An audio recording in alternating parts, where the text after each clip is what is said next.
When actor and philanthropist Paul Newman passed away in 2008, he left his Newman's Own brand and the charitable organization it supports in the hands of his trusted advisor and friend Robert Forrester. But Newman's eldest daughter claims her father's guiding principles and values aren't being upheld in the way he would have wanted. Several of his surviving family members firmly believe his memory and legacy are being actively betrayed. Not long after Paul's passing in 2008, it became clear something was wrong, and the first clue pointing to that fact was a change in one of the brand's labels. While the offshoot brand Newman's Own Organics packaging was still friendly and cheery, expressing a message of wholesomeness and charity, something had changed. The old labeling included a picture of Paul Newman posed in an American Gothic-inspired posture while standing beside his beautiful daughter Nell, who co-founded and ran the Newman's Own Organics line. She was blonde, attractive, and sported her father's same striking blue eyes. Nell, like her father, shared his love for quality food, charity work, and the great outdoors. It was peculiar when her image was scrubbed from the label in early 2015, and it was more surprising to learn Nell had pretty much vanished from the company she helped start. Newman's Own Organics was founded in her hometown of Santa Cruz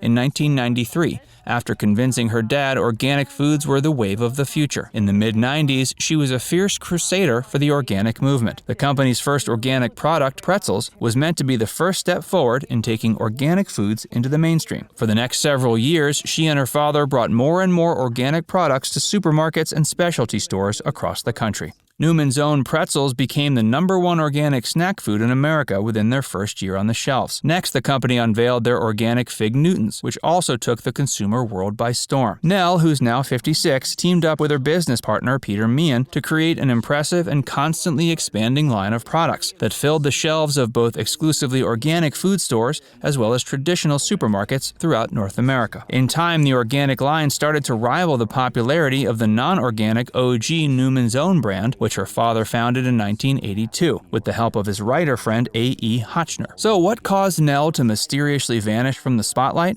And is Newman's Own still the same company Paul Newman founded? Stay tuned to find out.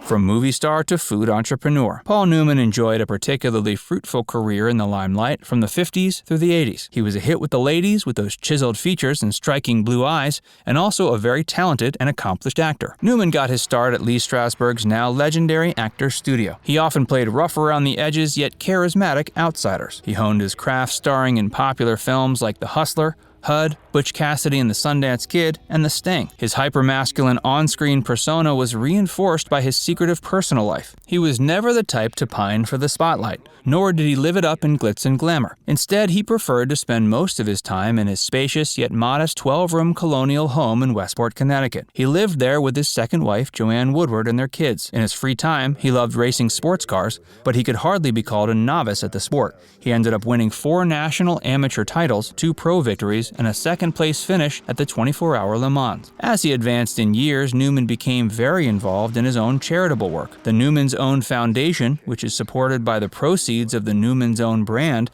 has contributed more than $570 million to worthy causes since its inception. The organization has 4 main focus areas: helping children in need, suffering from life-limiting conditions, empowerment, nutrition, and encouraging philanthropy. Hey, if you're enjoying this video so far, make sure you give it a like and subscribe to Factsverse if you haven't already. And stick around to see what Paul Newman's daughters have to say about the people currently running their father's business. What about Robert Forrester? Before being enlisted by Newman in 1993, Bob H. Forrester was a veteran consultant to various nonprofits. Newman hired him on to help straighten out some issues he was having in opening his first international hole-in-the-wall gang camp, named after Butch Cassidy's hideout in the Wyoming mountains. The camp was intended to assist seriously ill children in need. Forrester and Newman quickly became close friends, and Robert went on to work for the Newman's Own Foundation pro bono for 13 years. In 2005, Forrester was appointed COO of the foundation and later named CEO of Newman's Own Incorporated, as well as co-executor of Paul's will. In the 6 years after Newman's death, Forrester claimed the company's top-line revenue had grown by over 7% and that the foundation had donated more than $170 million.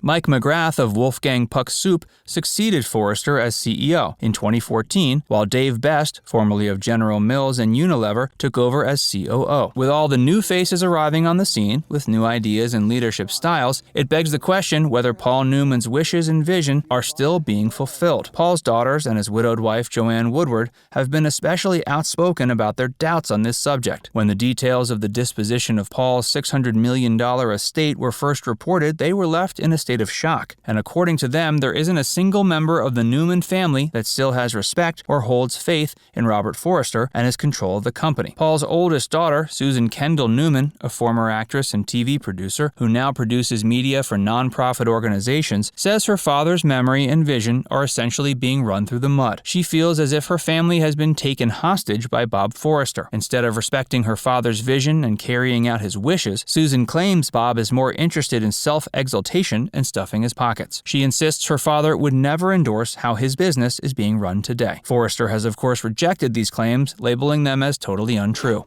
Newman's death and the resulting fallout. When Newman was 75, he penned a letter to his family, friends, and attorney, where he discussed his plans for his personal estate and the Newman's own brand. In the letter, he discussed handing over major decision-making powers to his daughters. He planned on accomplishing this by setting up individual organizations for each of his daughters that would collectively make all the major business judgments. In 2007, he'd almost completely withdrawn from the business, and instead brought in a board of directors to make all the important business determinations. Robert Forrester was made chairman of this board, but even though he was putting a lot of power into the hands of the board, he insisted his daughters would still have the final say on things through their foundations. That's when things got sticky. Newman was diagnosed with lung cancer in 2007, and weeks after learning of his condition, Paul made sweeping changes to his will. It was almost completely rewritten in the spring of 2008, months before his death. While Forrester insists he was lucid at the time, Paul's doctors had noticed his memory and cognitive abilities were beginning to suffer. His daughters also have their doubts about his mental state at the time of the revisions. When his will was finally read, provisions that would have ensured his daughters retained positions